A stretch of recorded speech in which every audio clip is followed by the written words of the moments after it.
तो आज के हमारे इस चैप्टर का नाम है माय डियर एस्पिरेंट्स। चैप्टर का नाम है कंजक्शन। कंजक्शन क्या होती है, सारी बातें जानेंगे। तो नोट्स बनाना स्टार्ट करें साथ साथ में। कंजक्शन कंजक्शन हमारे चैप्टर का नाम है। अब सवाल है कंजक्शन होती क्या है, राइट? पहले इसकी लिखते हैं डेफिनेशन। तो कंजक्शन क्या, let's write some definition of this. So देखिए, किसी भी ग्रामर के टॉपिक के अंदर, चाहे वो एडजेक्टिव हैं, एडवर्ब हैं, उनकी डेफिनेशन बड़ी इंपॉर्टेंट है। अगर हमें डेफिनेशन की क्लैरिटी हो तो बहुत हद तक वहीं पे ही चीज़ें सॉल्व हो जाती हैं। इस कंजक्शन क्या है, तो लिखना स्टार्ट करिए। यह है कोई एक शब्द है या फिर शब्दों का समूह है। शब्दों का समूह मीन्स ग्रुप।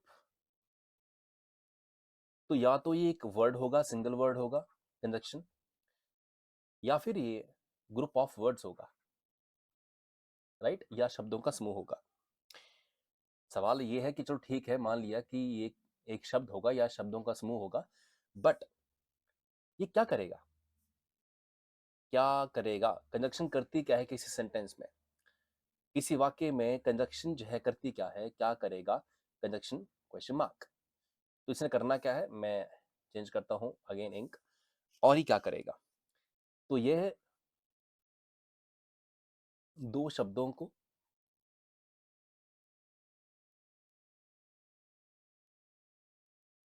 या वाक्यांश, वाक्यांश मीन्स वाक्यांश मीन्स क्लॉजेस को आपस में जोड़ेगा। ठीक, क्लॉजेस वाक्यांश को, सॉरी, वाक्यांश को आपस में जोड़ेगा। विच मीन्स इंग्लिश में समझे तो इसका मीनिंग क्या है कि it will connect, it will connect, connect either words या फिर clauses. It will either connect words और क्लॉजेस। वर्ड्स को जोड़ेगा आपस में या क्लॉजेस को आपस में जोड़ेगा। ये काम है कंजक्शन का। लेट मी रिपीट, इसकी डेफिनेशन क्या है? ये शब्द या शब्दों का समूह है। तो क्या करेगा ये दो शब्दों को या वाक्यांश या अंग्रेजी में कहें क्लॉजेस को, या आपस में जोड़ने का काम करता है, या आपस में जोड़ेगा। सवाल है क्लॉजेस होती क्या है? तो क्लॉजेस क्या है? कोई एक वाक्य जो होता है ना, वाक्य मीन सेंटेंस। तो सेंटेंस के कई बार जो है वो पार्ट होते हैं। जैसे एक सेंटेंस का ये पार्ट है, फिर ये पार्ट है, फिर ये पार्ट है, मतलब दो पार्ट है, तीन पार्ट है। तो कोई शब्द उसके बीच में हमेशा पढ़ते हैं। मैं अभी उनका जिक्र नहीं करूंगा, पर मान लो कोई वो वर्ड है, सपोज ये एक वर्ड है बीच में, ये एक वर्ड है बीच में। तो ये जो होंगे ये इस क्लॉज को आपस में, इस क्लॉज को आपस में जोड़ने वाला काम करेंगे। मतलब इनके बगैर ये क्लॉज, क्लॉज मीन्स वाक्यांश, एक सेंटेंस का छोटा पार्ट, एक सेंटेंस का छोटा पार्ट उसे वाक्यांश या फिर क्लॉजेस कहते हैं। तो इनको आपस में जोड़ेगा। कानून की लैंग्वेज में कानून वकील लोग जो होते हैं ना, वो क्लॉजेस का नाम काफी बार लेते हैं कि आर्टिकल जो भी है 21, paragraph this, clause 1, clause 2, clause 3। तो एक पूरा जो सेंटेंस होता है कई बार काफी लेंथी जाता है। मान लो यहाँ से स्टार्ट हुआ सेंटेंस, क्या है, बिगिनिंग हुई, फिर फुल स्टॉप लग जाए, वो सेंटेंस खत्म हो जाता है। तो फुल स्टॉप लगने तक जो सारी वो चर्चाएं होती हैं वो लंबी चलती हैं। तो फिर क्लॉज 1, क्लॉज 2, क्लॉज 3 ऐसे बोल देते हैं उसको। ये तो अब एग्जाम्पल दूंगा आपको मैं, तो ही आपको ठीक से अच्छे से समझ आएंगे। फिलहाल जो मैं कह रहा हूँ सुनते जाइए, नोट्स बनाते जाइए साथ साथ में। बाद में आपने बस वीडियो फास्ट फॉरवर्ड करके देखनी है और रिपीटेडली देखनी है। ये नहीं कि एक बार देख लिया हो गया। आप बार बार देखेंगे तो कई और बातें आपको समझ में आएंगी जो एक बार देखने से छूट जाती हैं कई बार। आइए एग्जाम्पल लेते हैं कंजक्शन के। एक एग्जाम्पल क्या हो सकते हैं, इसके लिए मैं कुछ पार्ट को यहाँ से मिटाना चाहूँगा। जैसे डेफिनेट एक काम करता हूँ, पूरे को मिटा देता हूँ और कंजक्शन में डाल देता हूँ फिर से। हमारी जो हेडिंग है वो है कंजक्शन की। ये है हमारी कंजक्शन। और कंजक्शन के बारे में मैं कह चुका हूं कि ये एक वर्ड है या क्या है, ग्रुप ऑफ, यस, ये ग्रुप ऑफ वर्ड्स है, या वर्ड है या ग्रुप ऑफ वर्ड्स है जो दो वर्ड्स को, दो या दो से ज्यादा वर्ड्स को आपस में जोड़ेगा या फिर क्लॉजेस को आपस में जोड़ेगा। एग्जाम्पल लेते हैं समझने के लिए कि कंजक्शंस क्या होती हैं। अब आइए दो शब्दों को आपस में जोड़ते हैं, जैसे Ram and Mohan are good friends. Ram and Mohan are good friends. तो देखिए आप यहाँ पे दो शब्द कौन कौन से हैं, तो मैं इनको अंडरलाइन करूंगा। एक शब्द है राम, दूसरा शब्द है मोहन। इनको आपस में जोड़ा किसने है, एंड ने। तो ये एंड है जी यहाँ पे कंजक्शन। तो ये इनको आपस में जोड़ती है। राम और मोहन अच्छे दोस्त हैं, राइट। तो इन दो शब्दों को आपस में जोड़ा किसने, एंड नाम की कंजक्शन ने।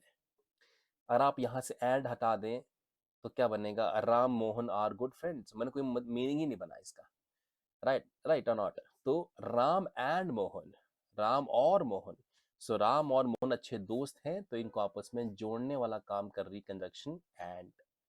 आइए एक और सेंटेंस लेते हैं, एग्जाम्पल के तौर पे एक और लेते हैं। जैसे ये तो था कि दो शब्दों को आपस में जोड़ा। अब मैं जोड़ूंगा दो क्लॉजेस को, एक पूरा सेंटेंस होगा, उसके दो पार्ट होंगे, उनको आपस में हम जोड़ते हैं। आइए, तो PEOPLE, people's ignorance, people's ignorance and population explosion, and population explosions are two interrelated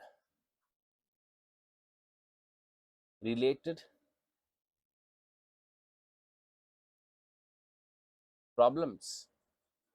तो देखिए सेंटेंस तो आपका स्टार्ट हुआ यहाँ से पीपल से और खत्म हुआ प्रॉब्लम्स पे, मगर इस बार दो शब्दों को नहीं, दो क्लॉजेस भी नहीं, दो फ्रेजेस को आपस में जोड़ा गया है। फ्रेजेस क्या होती हैं, ग्रुप ऑफ वर्ड्स। तो देखिए पीपल्स इग्नोरेंस एक ग्रुप ऑफ वर्ड्स है, सिंगल वर्ड नहीं है। राम और श्याम ग्रुप ऑफ वर्ड्स थे, सॉरी सिंगल वर्ड्स थे, बट यहाँ पे ग्रुप ऑफ वर्ड्स है, इन्हें बोलते हैं फ्रेजेस। तो people's ignorance and population explosion, ये दो आपके क्या हो गए, फ्रेजेस, ग्रुप ऑफ वर्ड्स। इनको आपस में जोड़ने वाला काम यहाँ कौन कर रहा है, तो बहुत ही साफ आपको दिख रहा होगा कि यहाँ एंड वो शब्द है जो इनको आपस में जोड़ने वाला काम कर रहा है। एंड एक कंजक्शन है, स्वाभाविक सी बात है। इस सेंटेंस का मीनिंग क्या हुआ कि लोगों की जो इग्नोरेंस होती है, इग्नोरेंस मीन्स की अज्ञानता, राइट। तो लोगों की जो अज्ञानता है और पॉपुलेशन का जो एक्सप्लोजन हो रहा है, पॉपुलेशन जिस तरह से ब्लास्ट हो रही है, बढ़ रही है, पॉपुलेशन बहुत वृद्धि हो रही है, ये दोनों इंटर रिलेटेड प्रॉब्लम्स हैं। बिल्कुल सही है। पॉपुलेशन एक्सप्लोजन होने का मतलब है, देखो एक होती है पॉपुलेशन का बढ़ना, एक होता है एक्सप्लोजन होना। भारत की पॉपुलेशन जहां 1947 में मात्र 36 करोड़ थी, आज भारत की पॉपुलेशन 2020 में 142 करोड़ पार कर चुकी हैं, 142 करोड़। तो ये पॉपुलेशन में वृद्धि नहीं कह सकते आप इसे कह सकते हैं ब्लास्ट, ये ब्लास्ट हुई है पॉपुलेशन। 36 करोड़ से हम लोग कहाँ पहुंच गए हैं, जमीन भारत कितनी ही है, रिसोर्सेस सीमित हैं और पॉपुलेशन कहाँ पहुंच चुकी है। तो एक पॉपुलेशन जब बहुत बड़े स्तर पे बढ़ती है, बहुत हाई परसेंटेज में बढ़ती है, उसे पॉपुलेशन एक्सप्लोजन कह सकते हैं। भाई आपसे कोई पूछे कारण क्या है कि ये जो पॉपुलेशन इतनी बड़ी है हमारी, क्या कारण इसके पीछे है, तो इसके पीछे आपको मैं मल्टीपल रीजंस बता सकता हूँ, पर खैर वो मेरी क्लास नहीं है। मेरी क्लास है ग्रामर की, तो मैं सिर्फ एक इस सेंटेंस को जस्टिफाई करने के लिए एक एग्जांपल दूंगा कि पीपल इग्नोरेंस मीन्स क्या। कई माँ बाप में ऐसा बिलीफ होता है कि बेटा ही होना चाहिए, राइट, और उसके पीछे उनके कई तरह के नोशंस हैं।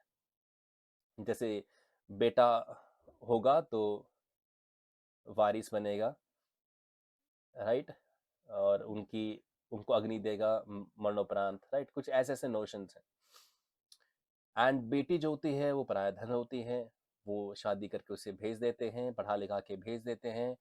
तो अगर आपने उस बच्चे पे इन्वेस्टमेंट की, अपनी बेटी को, अपने गर्ल को पढ़ाया लिखाया, तो फिर आपने उसे डॉक्टर, इंजीनियर, आईएएस बना दिया, जो भी बना दिया, सरकारी जॉब लगवा दी, तो फिर वो तो किसी और की हो जाएगी, किसी और घर में चली जाएगी। तो उस पर क्यों इन्वेस्ट किया जाए, या फिर वो बेट और वो क्यों हो, या जो भी ऐसे ऐसे रीजन हो सकते हैं।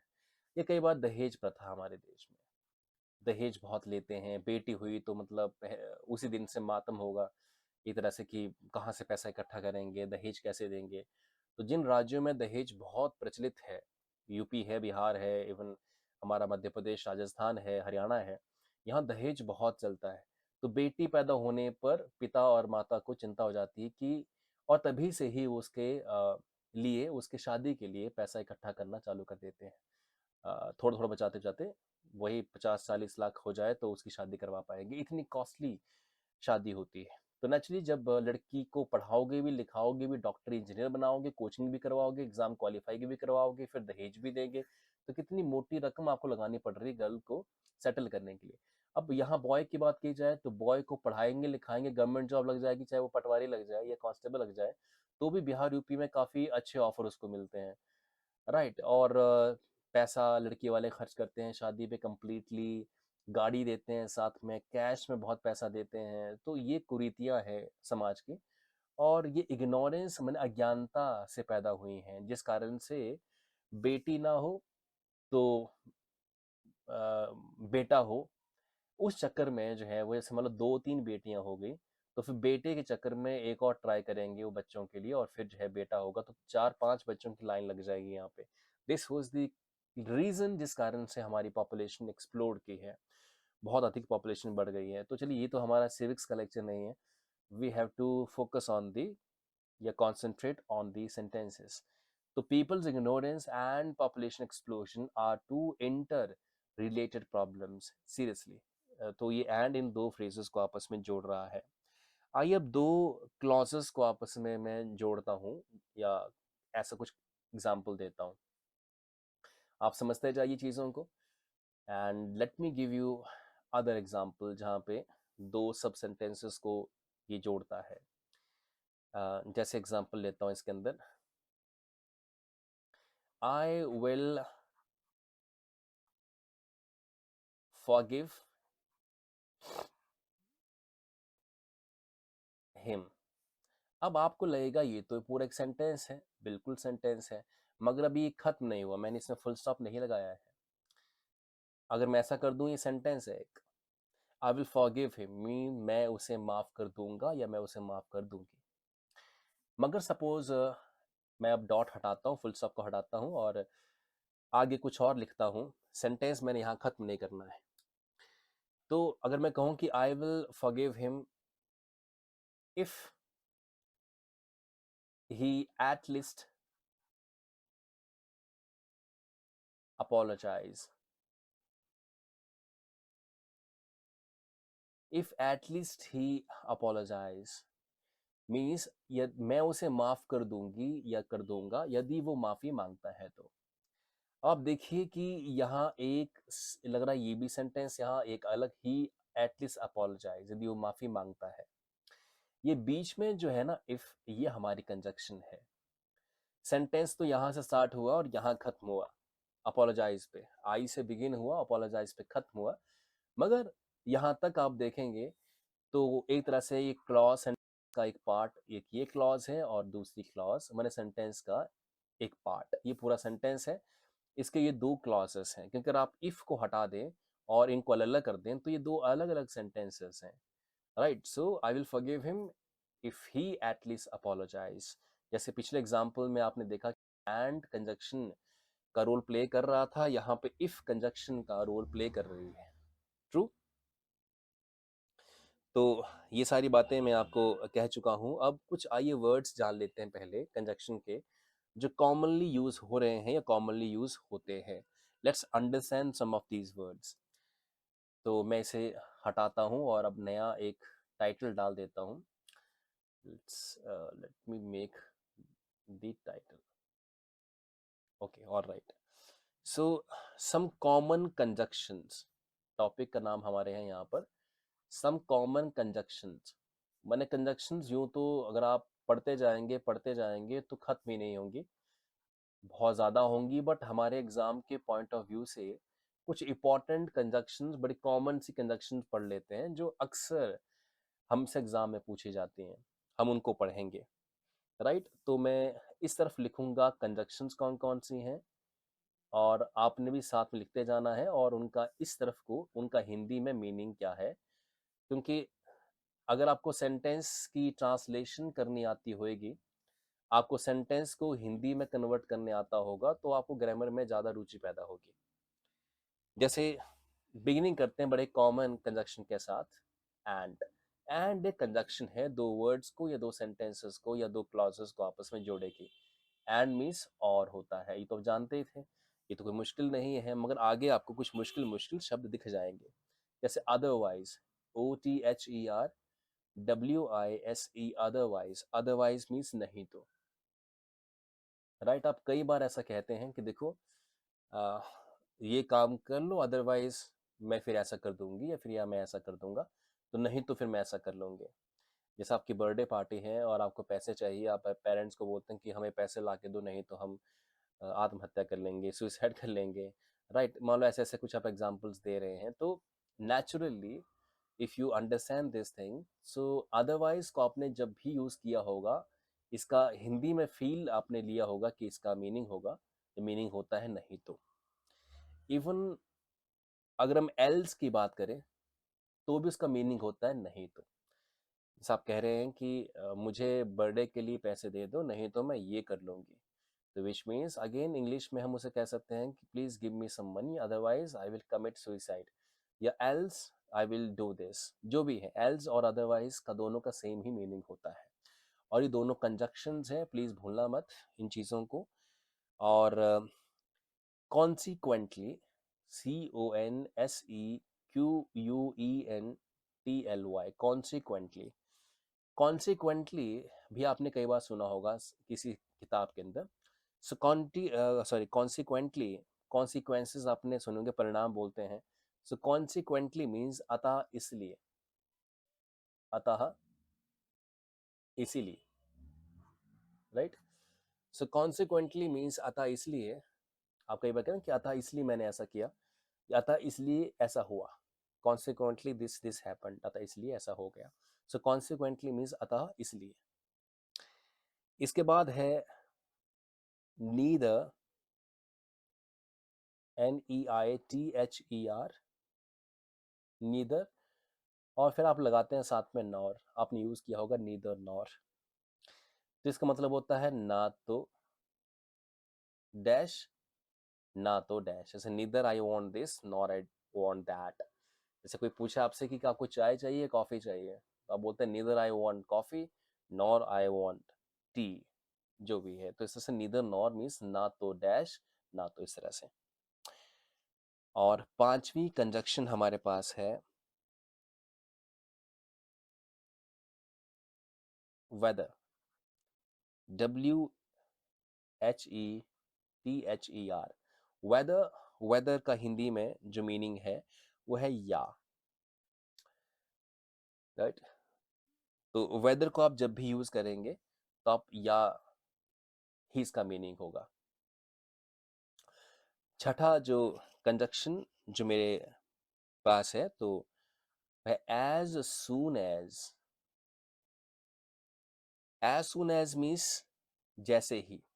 आप कई बार कहते हैं कि प्लीज मुझे 500 रुपये देना, तो जैसे ही मेरे पास पैसे पहुंचते हैं मैं आपको पैसे दे दूंगी, तो उसको बोलते हैं एज सुन एज। राइट, या एज सुन एज पॉसिबल, जितनी जल्दी हो सके। नाउ अगेन कुछ और कंजक्शंस हैं, लिख लेते हैं सारी इनको, और उसके बाद फिर जो है हम एग्जाम्पल्स और इनके टाइप्स पढ़ेंगे, कंजक्शन और इनका हिंदी में यहाँ पे मीनिंग। सातवां है not only. Not only means ना सिर्फ, ना ही सिर्फ।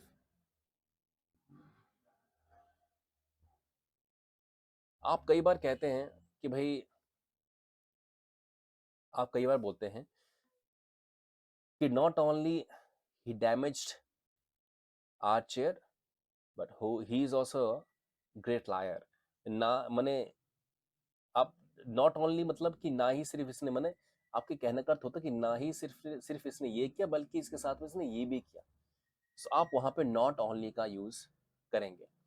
ला रट्टा मान लो कि इनका हिंदी में मीनिंग ये होता है, और उसके बाद फिर जैसे एग्जांपल्स करवाऊंगा तो ही आप कॉन्टेक्स्ट में, सेंटेंस के अंदर जब आप इनको यूज करेंगे तो ही आप इनका पूरा फील ले पाएंगे। फिलहाल तो आपको थोड़ा थोड़ा याद ही करना है इनको, और कुछ नहीं, रट्टा मार लेना फिलहाल आपने, क्रैम कर लेना है, कोई कोई दिक्कत वाली बात नहीं है।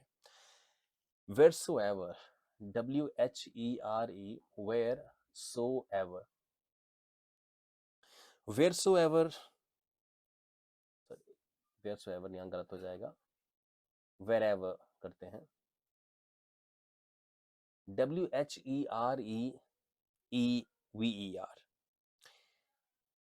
जहां कहीं भी, जहां कहीं भी। आप कई दफा कहते हैं कि wherever you are, I want you right here right now, means आप जहां कहीं भी हैं, मुझे आप तुरंत अभी यहीं चाहिए, तो wherever कहते हैं उसे आप। नाउ नेक्स्ट है whenever।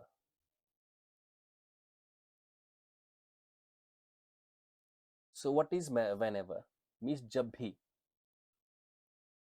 ये आप बड़ा कॉमनली यूज करते होंगे कि जब भी आप हम कांगड़ा आओ तो हमसे ज़रूर मिल के जाओ, जब भी आप पालमपुर आओ तो हमसे ज़रूर मिल के जाओ, इत्यादि इत्यादि।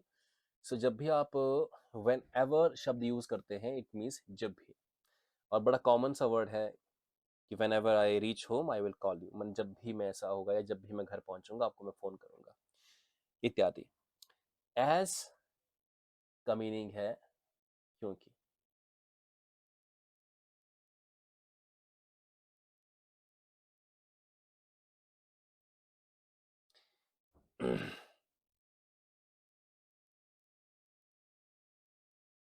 नेक्स्ट है एज वेल एज।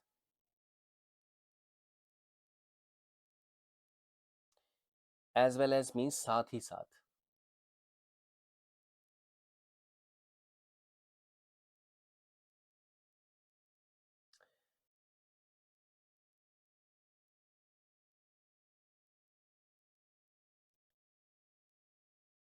साथ ही साथ, एज वेल एज, राइट। तो आप कई बार बोलते हैं ना कि I want coffee as well as tea, मैं मुझे चाय के साथ साथ में कॉफ़ी भी चाहिए, तो आप वहाँ कहते हैं एज वेल एज, राइट। आप पास सो भी यूज़ करते होंगे, सो मीन्स इसीलिए, और हेंस का भी मीनिंग वही होता है, हेंस भी इसका मीनिंग है इसीलिए,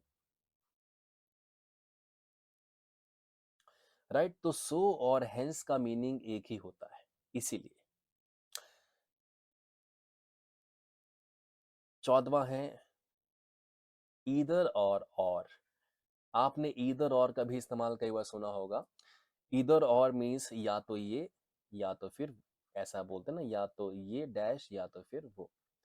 तो ईदर दिस और दैट, ये हमारा हमारा 14वां एग्जाम्पल था ईदर और वाला।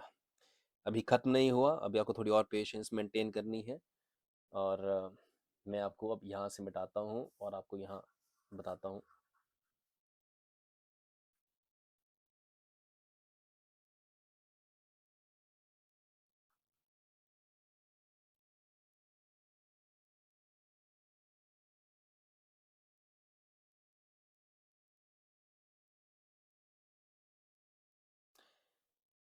नेक्स्ट है 15वां कंजक्शन हमारे पास, 15th कंजक्शन।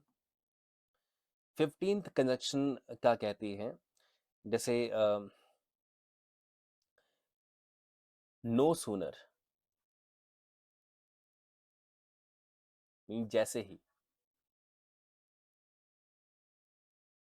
कई बार आप कहानियों पढ़ते हैं ना कि जैसे ही ये हुआ तो वो, जैसे ही वो हुआ तो ऐसा हो गया। No sooner he arrived they asked asking money from him. कई बार फिल्मों में ना कोई पर्सन होता है जो भागा होता है घर से, फिर वो वापस गांव में आता है तो लोग उससे पैसे मांगने के लिए पहुंच जाते हैं। सो नो सूनर मीन्स जैसे ही। 16वां एग्जाम्पल, स्कैसली। स्कैसली मीन्स मुश्किल से। स्कैस होता है बहुत कम,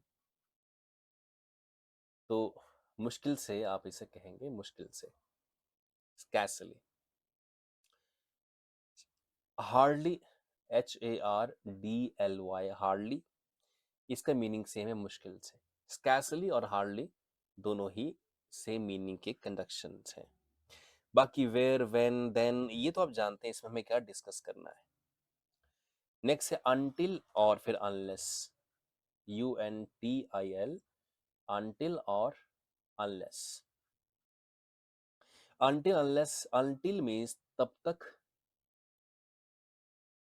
और अनलेस मीन्स जब तक। कुछ ऐसा ऐसा है, मगर आप जब डिटेलिंग में आपको पढ़ाऊंगा ना मैं कि अनलेस कहाँ यूज करना है, अनटिल कहाँ यूज करना है, राइट, तो आप फिर तब बात समझेंगे। फिलहाल आप ऐसा मान लीजिए कि जब तक या तब तक, कुछ ऐसा मान के चलिए कि जब तक। कई बार बोलते हैं कि जब तक मैं ये ना कर लूँ तब तक मैं चैन की सांस नहीं लूंगा, तो आप अनटिल अनलेस आप वहाँ पे यूज करते हैं। तो नेक्स्ट हमारे पास है, फिलहाल आप रट्टा मारिए, याद रखिए, फिलहाल कुछ नहीं करना है, बस क्रैम करिए, मगिंग करिए कि इनका मीनिंग क्या होता है, एंड जब इस्तेमाल करेंगे सेंटेंसेस के अंदर फिर आप इनका रियल मीनिंग जान पाओगे। नेक्स्ट है लेस्ट। कहीं ऐसा ना हो जाए, ये कहीं ऐसा ना हो,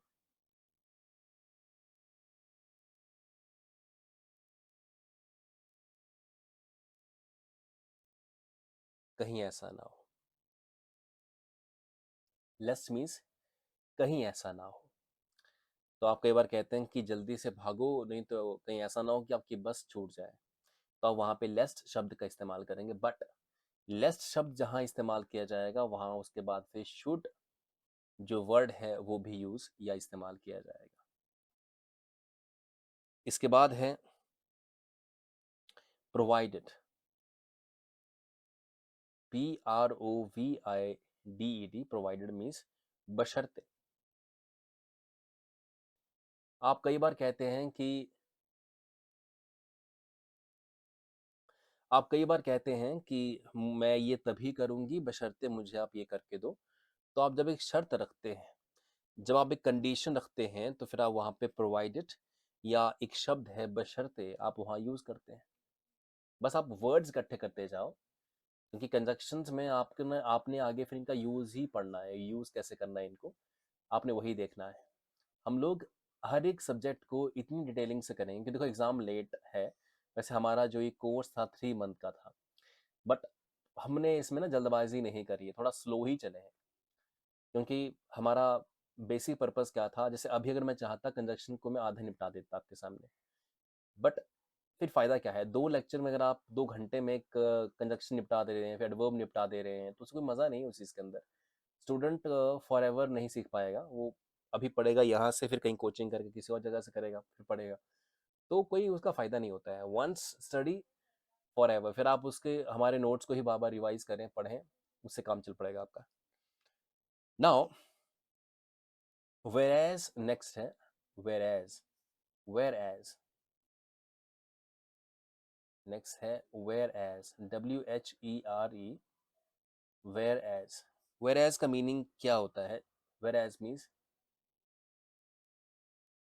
जबकि, whereas मीन्स जबकि। 22वां, as though, THOUGH, as though means मानो। जब मानो या मानने की बात आती है तो as though हम कहेंगे इसके अंदर। और इसके बाद है last, finally, nevertheless, EVERTHELESS, double S, right? So nevertheless का मीनिंग क्या होगा? नेवरदीलेस मींस के बावजूद,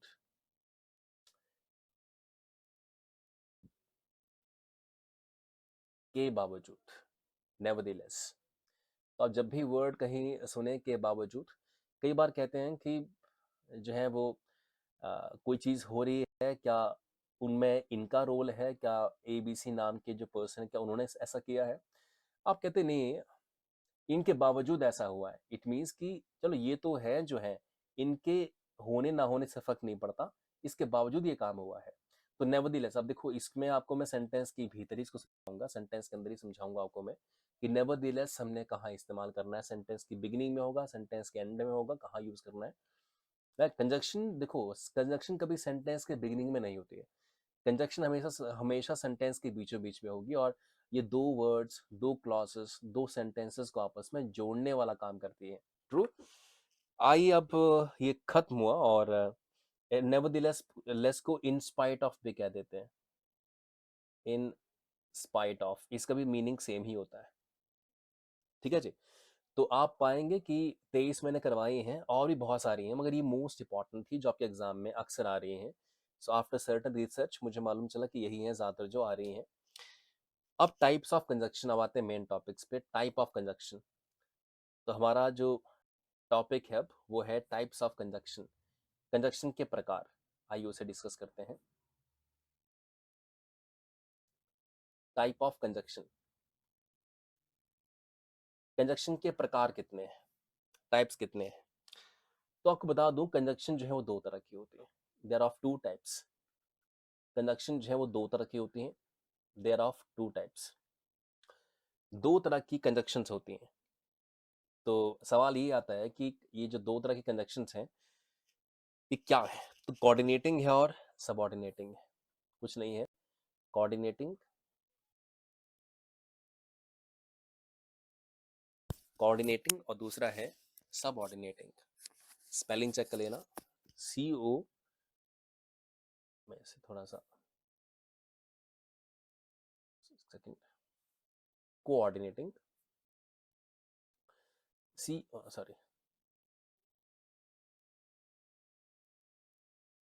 कोऑर्डिनेटिंग एक ये है, और दूसरा है सबऑर्डिनेटिंग, SUB, सब ऑर्डिनेटिंग। सो कोऑर्डिनेटिंग एंड सब कोऑर्डिनेटिंग, ये दो तरह की कंजक्शंस हैं, कोऑर्डिनेटिंग एंड सब कोऑर्डिनेटिंग। ये दो तरह की कंजक्शंस आपके सामने है। अब आइए समझते हैं कि कोऑर्डिनेटिंग कंजक्शन क्या होती है। मैं इसको मिटा देता हूं पहले, आप लिख लिया होगा सब ऑर्डिनेटिंग, तो इसको मैं हटा देता हूं क्योंकि हमने अब डिस्कस करना है कि व्हाट इज कोऑर्डिनेटिंग कंजक्शन। तो आइए लिखना चालू करते हैं इसके नीचे कि क्या होती क्या है ये। तो एग्जाम्पल पहले लेते हैं, एग्जाम्पल लेके फिर समझते हैं कि कोऑर्डिनेटिंग कंजक्शन क्या है। तो जैसे एग्जाम्पल देता हूं मैं कि he read the notes and returned returned it to me. He read the notes, मैंने उसने नोट्स पढ़े और फिर उसे वापस कर दिया। तो आप देख पा रहे हैं कि अगेन ये एक अलग क्लॉज है सेंटेंस का, और ये अलग क्लॉज है एक सेंटेंस का। ही रेड दी नोट्स, अगर मैं इसको भुला दूं आगे कि आप भूल जाएं कि कुछ लिखा भी हुआ है, तो ही रेड दी नोट्स मीन्स उसने नोट्स पढ़े। यहाँ तक भी बात हो सकती थी, पर अगली बात को कि उसके उसको फिर वापस भी किया, मुझे पढ़ के वापस भी किया। अब ये जो एंड है यहाँ पे हम जानते हैं ये तो कंजक्शन है, इसमें कोई शक है ही नहीं है, ये कंजक्शन है। बट सवाल फिर ये है कि ये जो कंजक्शन है वो किस तरह की है, इसको बोलते हैं कोऑर्डिनेटिंग कंजक्शन। क्यों है ये, तो आइए पढ़ते हैं। तो मैं लिखूंगा कि उपरोक्त वाक्य में लिखा हुआ शब्द एंड एक कोऑर्डिनेटिंग कंजक्शन है।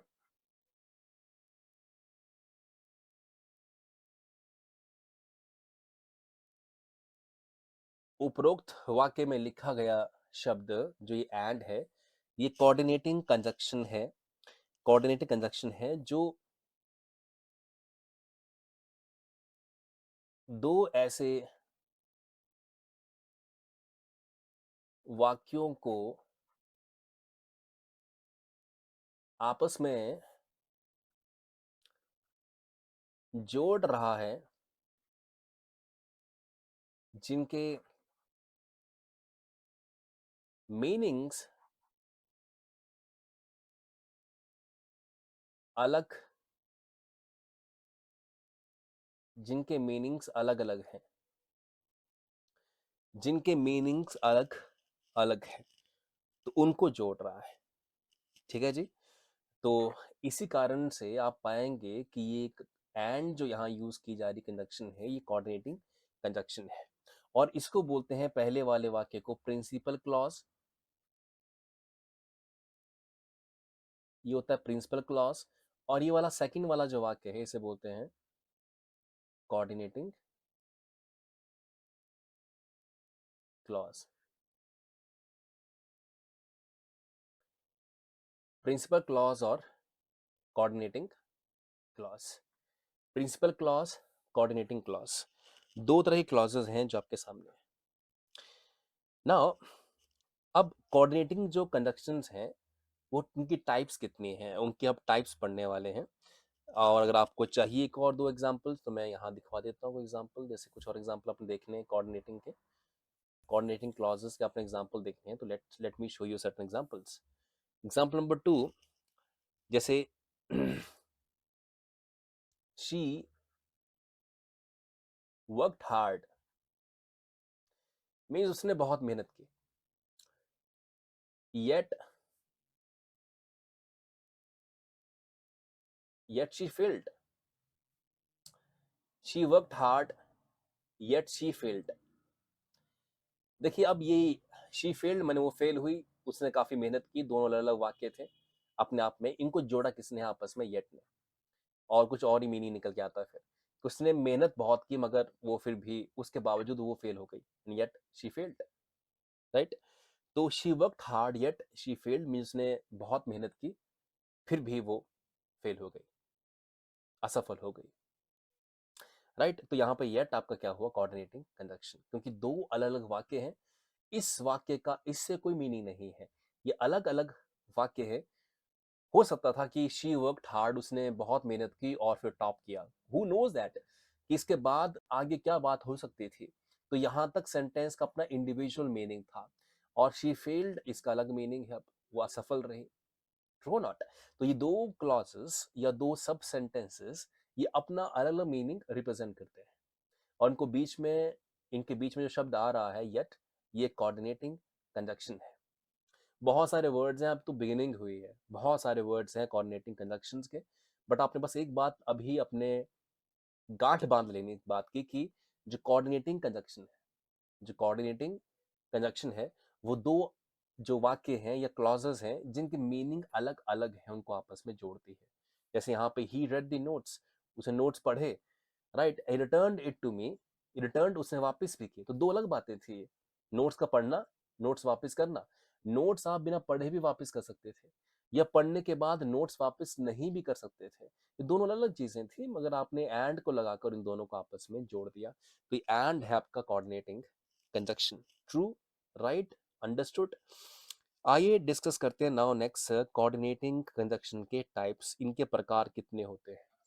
Let's discuss it, the types of coordinating conjunction. Notes साथ साथ में बनाते जाओ, वीडियो आपको मिली जाती है। वीडियो रिकॉर्ड करने का, सॉरी डाउनलोड करने का आपके पास ऑप्शन आ जाता होगा, आप वहाँ से देखते जाइए। मॉक टेस्ट जो है ना ग्रामर के, मैं आपको जो है वो असाइन करता रहूँगा, आपका जब भी मन करे आप अटेम्प्ट करते रहना, जो मॉक टेस्ट है, राइट। और हमारे अकेडमिक ऐप के ऊपर ही कुछ मॉक की जो ऑल इंडिया एग्ज़ाम जो है, ऑल इंडिया एग्ज़ाम के लिए वो पेड वाले हैं, मगर क्योंकि हमने उनको बड़ा चरणबद्ध तरीके से बनाया है, प्लस उसमें टेक्स्ट बुक .com के लेटेस्ट पैटर्न भी उसमें दिए हुए हैं। तो चूंकि अब उनसे हमने ये टाइप किया है तो दे चार्जेस, वो हमें चार्ज करते हैं, तो आप हमें आपको भी चार्ज करना पड़ता है। ये जब भी आप जाएंगे ऐप के ऊपर, तो उस ऐप में कोर्सेज के अंदर आप देखेंगे जो स्टफ वाली ऑप्शन है, उस स्टफ में कई हमारे पब्लिश्ड कोर्सेज हैं मॉक टेस्ट टेस्ट सीरीज के, वो आप देख सकते हैं, तो आप वहाँ से उनको इंग्लिश ग्रामर का वो बाय भी कर सकते हैं। बट मैं जो बता रहा हूँ, पढ़ा रहा हूँ, आपको एग्ज़ाम हिमाचल प्रदेश की तैयारी करनी है, तो हमारे दिए हुए फ्री वाले टेस्ट भी काफ़ी हैं, बट आपने हिमाचल से बाहर के भी एग्ज़ाम देने हैं। फॉर एग्ज़ाम्पल एसएससी सीजीएल देना आपने, राइट? अगर सीजीएल देना है, आपने बैंकिंग के पेपर देने हैं, मान लो कोई ऐसा आ जाए, राइट? या सेंट्रल गवर्नमेंट में कोई भी ऐसा पेपर हो, कस्टम का हो, जीएसटी इंस्पेक्टर का हो, कोई भी आप पेपर देना चाहें, तो फिर आपकी वो बेनिफिट वाली चीज़ होगी, अदरवाइज कोई ऐसा फ़ायदा नहीं है फिलहाल उसे लेकर। आइए types of coordinating conjunction.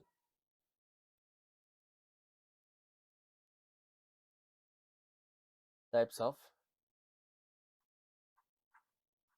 Coordinating conjunction.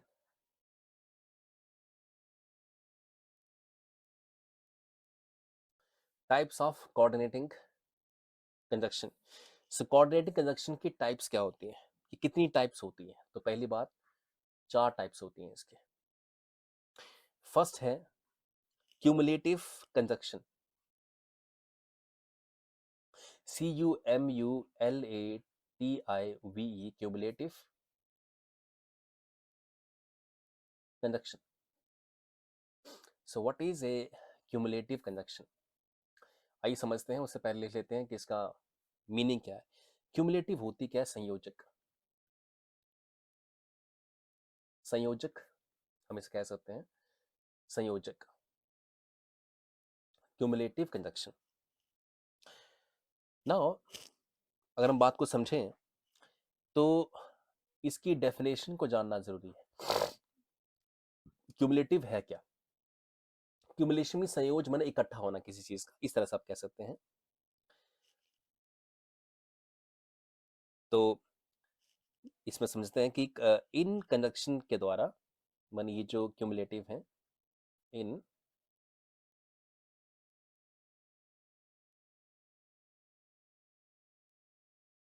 के द्वारा एक सेंटेंस को दूसरे सेंटेंस या दो नाउन कह लीजिए या फिर प्रोनाउन कह लीजिए, संज्ञा या सर्वनाम, कॉमा या जो भी, या दो एडजेक्टिव्स को आपस में जोड़ेगी।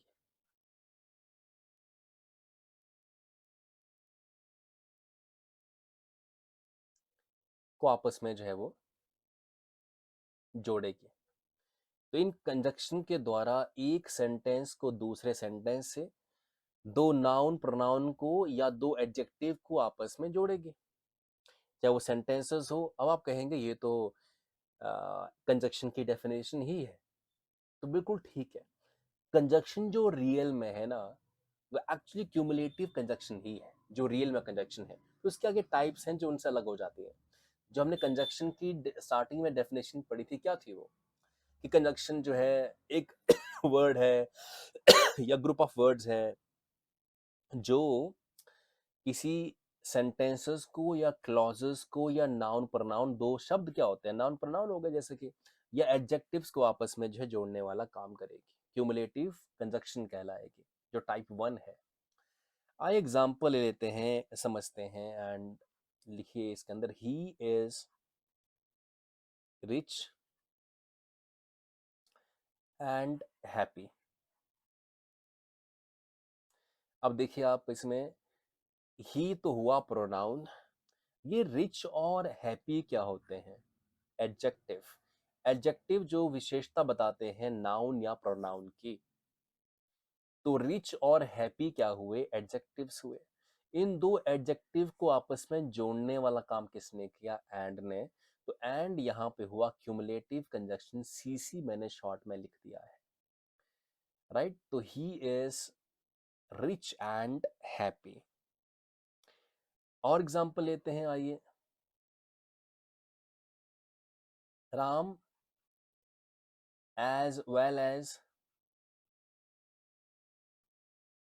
Sham are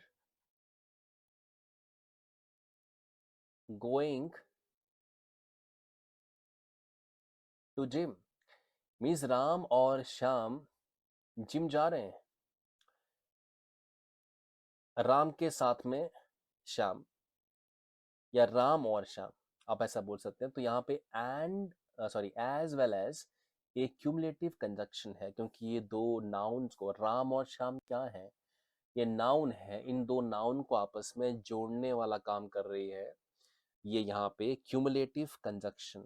true, right. Now इसके बाद हम आगे डिस्कस करें, तो क्यूमुलेटिव कंजक्शन के बाद अगला नंबर आता है ऑल्टरनेटिव कंजक्शन का, विकल्पिक का। विकल्प मीन्स या तो ये या तो ये। विकल्प जब हमारे सामने आते हैं, किसी एक को चुनो, या तो ये चुनो या तो फिर वो चुनो, तो फिर वो वैकल्पिक बात होती है हमारे सामने। आइए ऑल्टरनेटिव कंजक्शंस को भी पढ़ लेते हैं। वैसे रिमूव कर रहा हूँ यहाँ से, and let's begin alternative conjunctions.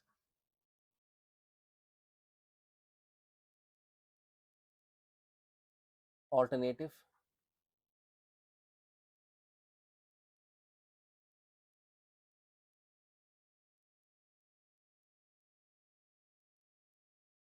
Alternative conjunctions, alternative conjunction की हम बात करें तो इसे ऑल्टरनेटिव मीन्स वैकल्पिक। वैकल्पिक कंजक्शन, विकल्प क्या होते हैं जानते हैं? विकल्प ऑप्शंस, जब ऑल्टरनेट मैंने ये या ये, जब ऑल्टरनेटिव्स हमारे सामने होते हैं, विकल्प हमारे सामने होते हैं, तो आप जानते हैं विकल्प वाले केस में आप क्या यूज़ कर सकते हैं। जैसे कोई कहे कि या तो, जैसे कोई लड़की है और उसके माँ बाप उसे फोर्स कर रहे हैं, एक लड़की को, कि देखो तुम्हारे सामने दो ही ऑप्शन है, या तो मोहन से शादी कर लो या जो है वो सोहन से शादी कर लो। तो आपके पास दो विकल्प यहाँ है, पर आप कहें कि मैं दोनों से शादी नहीं करना चाहती, तो फिर आप विकल्प को ठुकराते हैं, पर है तो है ना विकल्प। विकल्प को स्वीकार करो या विकल्प को ठुकराओ, दोनों ही केसेस में विकल्प तो हैं। तो मीन्स अगर आपने इन दोनों में से किसी को एक्सेप्ट कर लिया या जो भी है, विकल्प की बात जब भी आती है तो वहां पे ईदर और का यूज होता है, या फिर नीदर नॉर का यूज होता है, नीदर नॉर का यूज होता है, या फिर एल्स का यूज होता है, राइट, या फिर अदरवाइज का यूज होता है। याद कर लीजिएगा, ये वैकल्पिक कंजक्शंस हैं। हमने 23-24 जो कंजक्शन स्टार्टिंग में पढ़ी, लिस्ट बनाई, वो कौन कौन सी कैसी कैसी कंजक्शंस हैं, वो तो आपको एग्जाम्पल देख के ही मालूम चलेगी, या मैं जो ये बातें बता रहा हूँ कि इधर और, नीदर नॉर, एल्स, अदरवाइज, ये ऑल्टरनेटिव कंजक्शंस है। तो ये विकल्पिक तरीके से कहती है। जैसे एग्जाम्पल लेते हैं, जैसे कह रहा है, मान लीजिए कि इधर सिट क्वाइटली, माने या तो चुपचाप बैठो, और गो अवे, या यहाँ से भागो। आप कई बार जब आप के घर कुछ बच्चे आए होते हैं, जैसे आपकी दादी किसी की नानी होंगी, तो नानी घर जब बच्चे आते हैं वही गैंग बनाकर, छोटे छोटे बच्चे, तो आपको बड़ा परेशान करते हैं, आप पढ़ाई नहीं कर पा रहे होते हैं, तो आप उनको धमकाते हैं, क्या तो चुपचाप बैठ जाओ यहाँ पर, या यहाँ से भागो। तो ईदर सिट क्वाइटली और गो अवे। तो यहाँ विकल्प दो दिए जा रहे हैं कि या तो तुम चुपचाप बैठोगे यहाँ पर, या तुम यहाँ से निकल जाओगे, है ना विकल्प यहाँ पे, राइट। तो इस तरह से चीजें होती हैं। जैसे और मैं एक और देता हूँ कि either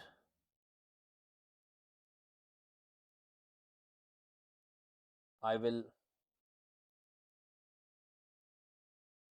solve this problem, or I will quit my job, कि या तो मैं इस समस्या का निवारण करूंगा, या फिर मैं जो ये नौकरी है उसे ही छोड़ दूंगा। तो यहाँ विकल्प आपके सामने है कि एक है विकल्प की प्रॉब्लम सॉल्व की जाएगी, दूसरा है नौकरी छोड़ने की। तो जब भी आप ऐसा कहते हैं तो अब इसमें नीदर लगा देंगे तो ईदर में हो जाएगा नीदर, जैसे कि ना तो मैं प्रॉब्लम को सॉल्व करूंगा ना ही मैं जॉब छोड़ूंगा, या नॉर हो जाएगा नॉर आई विल क्विट। तो ये पूरा सेंटेंस नेगेटिव टोन ले लेता है। पिछली बार में पॉजिटिव थी, एक्सेप्टेंसी थी कि या तो मैं प्रॉब्लम सॉल्व करूंगा या तो मैं जॉब छोड़ दूंगा। तो यहाँ पे एक्सेप्टेंस या फिर रिस्पॉन्सिबिलिटी की बात आ रही है। नीदर नॉर वाले केस में आप थोड़ा मतलब हुड़दंगी रवैया अपनाते हैं, नेगेटिविज्म लाते हैं सेंटेंस के अंदर कि ना तो मैं ये करने वाला हूँ ना तो मैं ये करने वाला हूँ, वो चीज़ होती है। और फाइनली जैसे एल्स की हम बात करें, एल्स अदरवाइज दोनों का लगभग सेम मीनिंग है। जैसे कोई कहे कि you run fast you must, मतलब तुम्हें जल्दी दौड़ना चाहिए, else you will miss the train, नहीं तो आप अपनी जो वो ट्रेन है, रेलगाड़ी, वो आपकी छूट जाएगी, आपकी रेलगाड़ी छूट जाएगी। तो you must run fast else, right. तो यहाँ पे भी विकल्प दिए जा रहे हैं कि देख भाई ये है, या तो दौड़ तू या तो फिर ये दूसरा विकल्प होगा कि ट्रेन तेरी छूटने वाली है। तो दो विकल्प यहाँ जो है वो दिए जा रहे हैं, सही है ना। तो चलिए आज हमने ये पढ़ा, ऑल्टरनेटिव हमने कंजक्शंस पढ़ी हैं। मैं लगभग ये पूरा वीक, उम्मीद ऐसी है ये मान के चलिए कि कम से कम मैं 4 से लेके जैसे 6 लेक्चर मैं देता हूँ इस टॉपिक के ऊपर, क्लास में भी, ऑफलाइन में भी और ऑनलाइन में भी। मेरी ऑफलाइन क्लासेस के अंदर भी मेरी यही रूटीन होती है कि मैं इसको 6 लेक्चर में निपटाता हूँ, क्योंकि ऑफलाइन के अंदर हम फिर काफ़ी बीच में हंसी मजाक भी करते हैं, चीज़ों को लेकर एग्जाम्पल देता हूँ, बीच में उनसे पूछ लेता हूँ।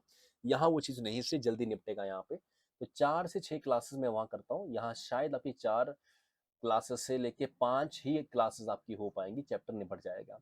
और फिर लास्ट के छठे दिन के अंदर कुछ MCQs हम डिस्कस कर लेंगे, प्रैक्टिस कर लेंगे। तो कोशिश करनी है हमने कि एक हमारा चैप्टर एक वीक में हो, बट जब उससे कुछ क्वेश्चन आ जाए तो होने चाहिए। जैसे पटवारी का पकड़ लो आप एग्जाम जो है वो, या क्लर्क का पकड़ लो, या हिमाचल प्रदेश में कांस्टेबल का पेपर आने वाले, कांस्टेबल है SS एग्जाम। तो इनमें लगभग 16 से लेके 25 क्वेश्चन इंग्लिश ग्रामर के आते हैं, विच मीन्स ये डिसाइडिंग फैक्टर है। ये अगर यहाँ आपने स्कोरिंग कर लिया, आपके मान लो 25 क्वेश्चन पटवारी में आ रहा है, आपने 22 कर लिए, तो कैन यू बिलीव कि आपका स्कोर क्या जाने वाला है। इंग्लिश ही उठाएगी, क्योंकि बाकी जीके वाला पोर्शन, मैथ का पोर्शन कुछ नहीं है उसमें, बहुत ईजी होता है जीके मैथ्स का पोर्शन पटवारी के अंदर, आप पुराने पेपर देखिएगा। बट इंग्लिश है जो आपको तंग कर सकती है। इसलिए मैं स्पेशली कोशिश करूंगा एग्जाम जब आपके नज़दीक होंगे तो एक्स्ट्रा क्लासेस जो बन पाएगा, मैराथन मेगा सेशंस करेंगे, ताकि आपकी सिलेक्शन के पूरे पूरे चांसेस बन सकें। बाकी ब्लेसिंग ऑफ गॉड सब होता है आपके साथ, आपकी पेरेंट्स की ब्लेसिंग, आपके जो आपके शुभ चिंतक होते हैं उनकी ब्लेसिंग्स आपके साथ होनी चाहिए। एंड मोर इम्पॉर्टेंटली आपका खुद पे confidence is very very important to crack the examination. आप अपने ऊपर भरोसा मेंटेन करिए और कॉन्टिन्यूटी में तैयारी करिए। ये नहीं कि एक हफ्ता तैयारी करी फिर 2 हफ्ते चिल कर रहे हैं, कहीं पर घूमने चले गए बीच में। नहीं, जो आपका फेज है प्रिपरेशन का उसे आप निपटाइए, क्योंकि जब आपकी फिर जॉब लगेगी फिर आप बाकी एक्टिविटीज़ करेंगे तो ज़्यादा बेहतर है। चलिए आज हम यहीं तक करेंगे और मैं इस सेशन को अब समाप्त करता हूँ। आपकी कोई डाउट होगी